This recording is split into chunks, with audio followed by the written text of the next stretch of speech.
ओम शांति।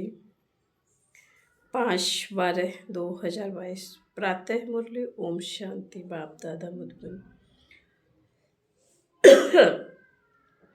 बाबा कहते हैं, मीठे बच्चे जितना ज्ञान रत्नों का दान करेंगे उतना खजाना बढ़ता जाएगा। विचार सागर मंथन चलता रहेगा, धारणा अच्छी होगी। प्रश्न है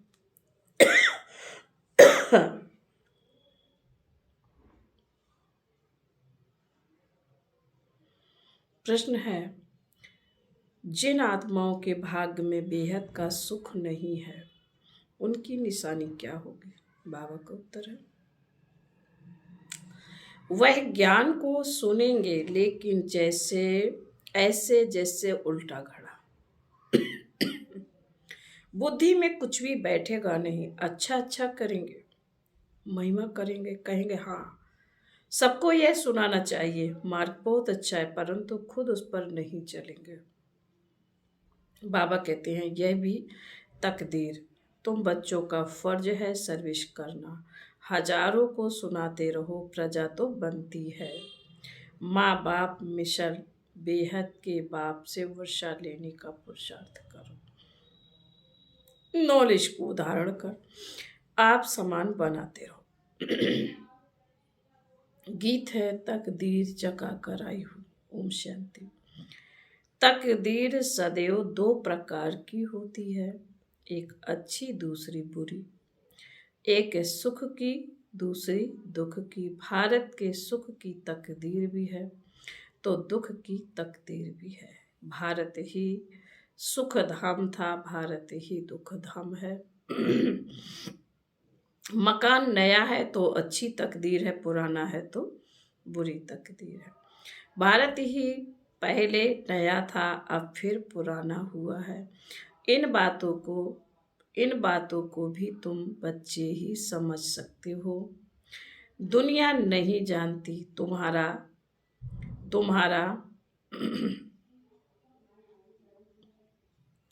तुम्हारा ध्यान इन बातों तरफ खिंचवाया जाता है कि बच्चे तुम कितने तकदीरवान थे। देवी देवता विश्व के मालिक थे, अभी नहीं है। अच्छी तकदीर बदल अब बुरी हो गई है। अच्छी तकदीर कैसे और कब होती है यह समझने की बातें हैं। समझाने वाला एक ही बेहद का बाप है। भारत की ऊंची तकदीर कब थी? जब स्वर्ग था। बुरी तकदीर अब है, गाते भी हैं, हे पतित पावन आकर हमारी तकदीर बनाओ। भारत पावन था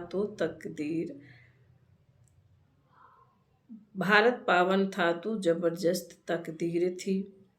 अभी वही भारत पतित है क्योंकि विकारी है। विकारी और निर्विकारी दोनों होते हैं। हम अगर इस समय निर्विकारी बनेंगे तो देवता बनेंगे।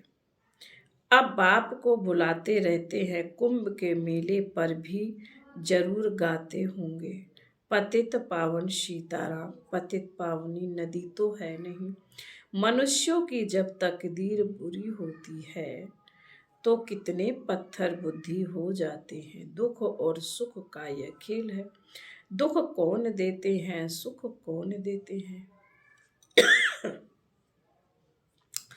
दोनों के चित्र बहुत नामी ग्रामी हैं। सुख के लिए परमपिता परमात्मा को याद करते हैं। हे दुख हरता सुख करता, तो इससे सिद्ध है कि बाप कभी दुख नहीं देते। वो लोग समझते हैं भगवान ही दुख सुख दोनों देते हैं। पाई पैसे की बात भी कोई समझते नहीं है। अभी तुमको बाप ने पारस बुद्धि बनाया है, बुद्धि का ताला खोला है। तुम जानते हो सृष्टि का चक्र फिरता रहता है। सृष्टि पुरानी होती है तो उसमें दुख है। अभी तुमको 3 आँख मिली हैं। बाबा करे, अभी तुमको 3 आँखें मिली हैं।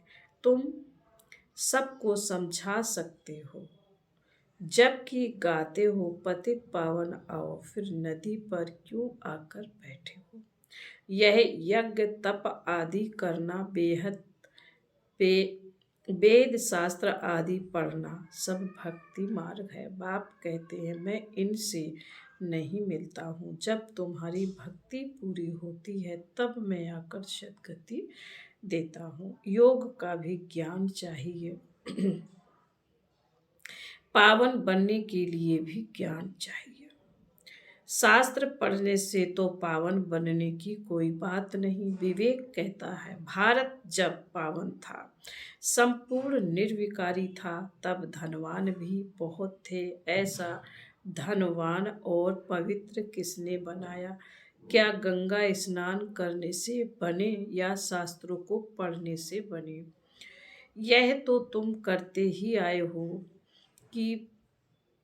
हो, फिर भी पुकारते हैं कि हे पतित पावन आओ। जब पतित दुनिया का समय पूरा होगा तब ही पतित पावन बाप आकर स्वर्ग की स्थापना करेंगे। पावन दुनिया है सतयुग, पतित दुनिया है कलयुग। यह कोई समझते नहीं है कि पतित पावन एक ही परमात्मा है। गाते हैं पतित पावन सीताराम, उसका अर्थ भी बाप ही समझाते हैं कि सभी सीताओं का राम एक ही परमात्मा है। कहते हैं सबका दाता राम। दाता क्या, यह भी नहीं समझते। बाप समझाते सबका दाता राम तो एक निराकार ही है। बुद्धि को बिल्कुल ताला लगा हुआ है, बुद्धि में बैठता ही नहीं। सतयुग में सब पारस बुद्धि है, नाम ही है पारसनाथ पारसपुरी।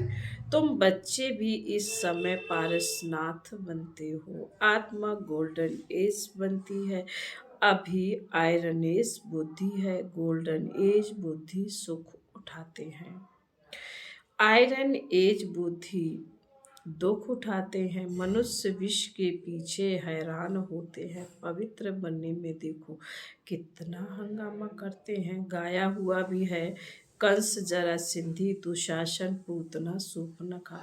यह सब पास्ट की बातों का गायन है, जरूर संगम युग का ही गायन है। हर बात संगम की ही गाई जाती है। बाप कहते हैं मैं भी पतितों को पावन बनाने एक ही बार आता हूँ। तुम जानते हो कि बाबा का धंधा ही है पतितों को पावन बनाना। बाप है पावन बनाने वाला, उसका यथार्थ नाम शिव है। शिवरात्रि भी मनाते हैं, रात्रि का भी अर्थ तुम समझते हो। बाप आएगा तब जब भक्ति अर्थात रात पूरी हो, दिन होगा। अब बाप कहते बच्चे पावन बनो, अब वापस जाने का है। सतयुग था, अब फिर चक्र रिपीट होगा। तुम बच्चों को मनुष्य से देवता बना रहा हूँ। देवताएं भी मनुष्य ही थे और कोई फर्क नहीं है, सिर्फ वह गोरे अर्थात पावन है और अभी के मनुष्य सांवरे अर्थात पतित। भारत गोल्डन एज था, अभी आयरन एज है। आत्मा में खाद पड़ गई है, वह निकलेगी योग अग्नि से। आगे मन मनाभो अक्षर पढ़ते थे, अर्थ कुछ भी नहीं समझते थे। परम पिता परमात्मा के साथ बुद्धि योग लगाना है, परंतु उनके रूप का ही किसी को पता नहीं है, तो योग कैसे लग सकता है? कहते हैं परमात्मा नाम रूप से न्यारा है, तो योग किससे लगाए? भगवान वास। मन मनाभो देह का अभिमान छोड़ो। बाबा ने कहा मन मनावो, भगवान वास मन मनावो, देह का अभिमान छोड़ो, अपने को आत्मा समझो। आत्मा का रूप क्या है? कहते हैं आत्मा स्टार है, भ्रकुटी के बीच में रहती है, तो आत्माओं का बाप भी ऐसा ही होगा। उनको फिर नाम रूप से न्यारा कहती हैं। बाप के लिए कहते हैं ब्रह्मा। ब्रह्मा है अखंड ज्योति तत्व है। ब्रह्मा तो बेअंत हो गया, जैसे आकाश का अंत नहीं पा सकते। अच्छा कोई करके अंत पा भी लेवे, परंतु उससे मुक्ति जीवन मुक्ति तो कोई को मिलती नहीं है। मुक्ति जीवन मुक्ति का अर्थ भी तुम बच्चे ही समझते हो। दुनिया तो कुछ भी नहीं जानती है। गाते भी हैं ज्ञान का सागर, मनुष्य सृष्टि का बीज रूप है, सत है, चैतन्य है, पतित पावन है। तो जरूर पतित दुनिया में आएंगे। तुम समझाते हो जब ज्ञान है तो भक्ति हो न सके। ज्ञान है दिन सतयुग त्रेता, भक्ति है रात। ज्ञान का सागर परमपिता परमात्मा है ना कि पानी। यह सबको समझाना है, सारे भारत को कैसे पैगाम देना है। उनके लिए बाबा अच्छी अच्छी युक्ति बताते रहते हैं। मेला तो वास्तु में आत्मा और परमात्मा का ही गाया हुआ है। परमात्मा तो एक ठहरा, परमात्मा सर्वव्यापी है, यह कोई हिसाब नहीं बनता। बाप ही आकर सबको दुख से छुड़ाते हैं, दुख में सिमरन सब करते हैं। कितनी रणियां मारते हैं, पूछो यह कब करते आए हो, कब से करते आए हो। तो कहते हैं परंपरा से। फिर पावन तो कोई हुए नहीं और पतित होते गए। तुम्हारी बुद्धि में अब सारा ज्ञान भरा हुआ है। ज्ञान को कहा जाता ब्रह्मा का दिन, विष्णु का दिन नहीं कहते, क्योंकि ज्ञान अभी ही मिलता है। दिन प्रतिदिन पॉइंट्स डिफाइन निकलती जाती है। जीवन मुक्ति है 20 सेकंड की बात, फिर कहते हैं ज्ञान सागर है। कितना भी लिखते जाओ अंत नहीं। ज्ञान का सागर है, कितना भी लिखते जाओ अंत नहीं आएगा। परमात्मा ज्ञान का सागर है, कितना भी लिखते जाओ अंत नहीं आएगा। बाप जब समझा कर पूरा करते हैं तो फिर इम्तिहान भी पूरा हो जाता है। शुरू से लेकर कितना सुनते आए हो, गीता तो बिल्कुल छोटी बना दी है। कितनी ज्ञान की बातें हैं, समझाना भी बहुत सहज है। बरोबर सतयुग में एक ही धर्म था, अभी तो कितने धर्म है, कितना हंगामा है, आपस में ही हंगामा हो गया है। एक धर्म था तो लड़ाई आदि का नाम नहीं था, सुख ही सुख था। चक्र का राज बुद्धि में है, बच्चों को समझाया है तुम 84 जन्म कैसे लेते हो। चक्र रिपीट होगा, अभी तुम तमो प्रधान से सतो प्रधान बन रहे हो। योग बल से तुम अभी आस्तिक बने हो, त्रकालदर्शी भी बने हो। दुनिया में और कोई भी रचता और रचना को नहीं जानते हैं, तुम बच्चे ही जानते हो। परंतु धारणा कर औरों को नहीं समझाते हैं तो पॉइंट्स भूल जाती है। एक माल बुद्धि में नहीं बैठता है तो दूसरा कैसे बैठेगा। दान देते जाएंगे तो खजाना भी भरता जाएगा। विचार सागर मंथन चलता रहेगा, किसी को कैसे समझाएं। भक्ति की महिमा तब है जब ज्ञान की महिमा है। जो सर्विस पर है उन्हीं की बुद्धि में नशा रहता है। नंबर वार तो है ही महारथी वह, जो दूसरों को आप समान बनाते रहते हैं, नॉलेज धारण करते हैं, पद भी उनको ऐसा मिलता है। यह मेहनत सारी गुप्त है। तुम बाप के बने हो तो समझते हो बाप से जरूर स्वर्ग का वर्षा मिलेगा। वहाँ रावण होता नहीं, रावण का राज्य ही अलग है, राम राज अलग है। तुम बच्चे अभी समझते हो कि रामायण भागवत आदि में सब इस समय की बातें हैं, गुड़ियों का खेल है। बाप समझाते हैं इस समय सारा झाड़ तमो प्रधान है, खत्म होने का है। तुम्हारी बुद्धि में सारा राज है। समझाने के लिए कितनी युक्तियां बदलते रहते हैं। समझेंगे फिर भी कोटों में कोई सैपलिंग लग रहा है। जो और धर्मों में कन्वर्ट हो गए हैं वह सब निकल आएंगे। हिंदू वास्तव में है असुल देवी देवता धर्म के। समझाना है तुम भारतवासी देवी देवता नस्ल के हो ना, देवी देवताओं को ही पूजते हो। देवता ही तुम्हारा धर्म है। पहले तुम देवता थे, फिर तुम क्षत्रिय वैश्य शूद्र बने, अब फिर तुम ब्राह्मण बन देवता बनो। हम समझाएंगे भारतवासियों को। अब सैपलिंग लगता है बाप बैठ समझाते हैं कि मैं शूद्र से कन्वर्ट करता हूँ। ब्राह्मण बन फिर देवता बनेंगे। कितनी समझानी अच्छी है। तुमसे कोई पूछे शास्त्र पढ़े हुए हो, बोलो। भक्ति मार्ग में शास्त्र सब पढ़े हैं, परंतु सदगति तो बाप ही आकर करते हैं। तब तो तुम उनको बुलाते हो ना कि हे पतित पावन आओ। युक्ति से समझाओ तो समझेंगे जरूर। समझाने के लिए बच्चों में हिम्मत चाहिए। ड्रामा तुमसे सर्विस कराएगा, ऐसा देखने में आता है। कल्प पहले भी इसने इतना पुरुषार्थ कर यह पद पाया। बाबा से वर्षा पाने का पुरुषार्थ करना है। जबकि बाप का वर्षा मिलता है तो हम रावण के वर्षे को हाथ क्यों लगाएं? क्यों ना मीठे बन जाएं? सर्वगुण संपन्न बनना है, यह है राजयोग। नर से नारायण बनने का अर्थात राजाई पाने का योग। बाप कहते मैं कल्प कल्प कल्प के संगम युग पर आता हूँ। यह है चढ़ती कला का युग।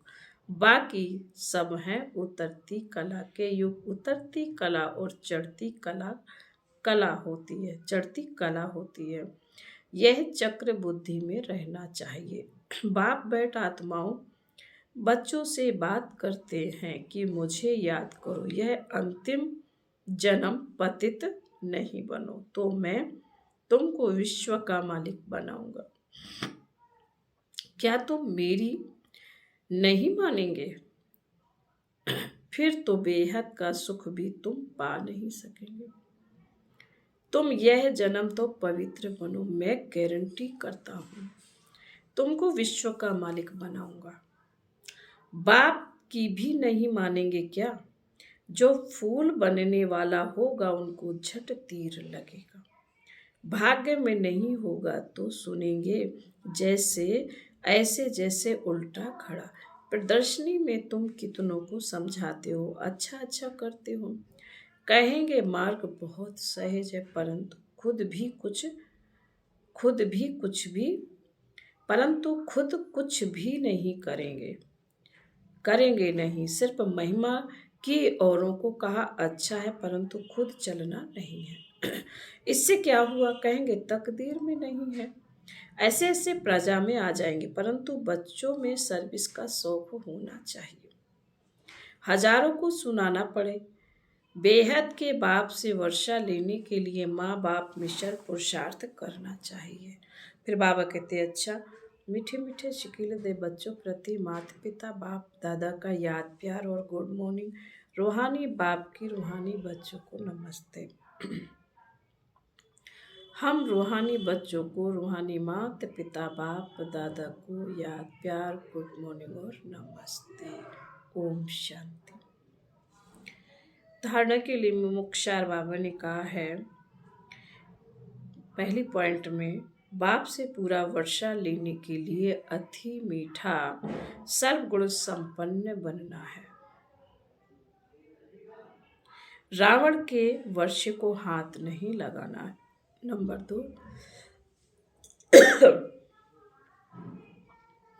नॉलेज को धारण कर रूहानी नशे में रह सर्विस करनी है। बेहद का सुख पाने के लिए बाप की हर राय को मानकर उस पर चलना है।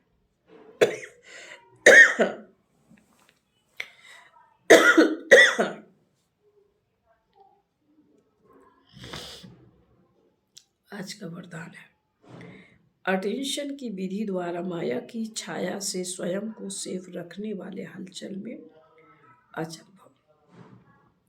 वर्तमान समय प्रकृति की तमोगुणी शक्ति और माया की सूक्ष्म रॉयल समझदारी की शक्ति अपना कार्य तीव्र गति से कर रही है। बच्चे प्रकृति के विकराल रूप को जान लेते हैं, लेकिन माया के अति सूक्ष्म रूप को जानने में धोखा खा लेते हैं, क्योंकि माया रॉन्ग को भी राइट अनुभव कराती है, महसूसता की शक्ति को समाप्त कर देती है, झूठ को सच सिद्ध करने में होशियार बना देती है। इसलिए अटेंशन शब्द को अंडरलाइन कर माया की छाया से स्वयं को सेफ रखो और हलचल में भी अचल बनो। आज का स्लोगन है, हर संकल्प में उमंग उत्साह हो तो संकल्पों की शुद्धि हुई पड़ी है। ओम शांति।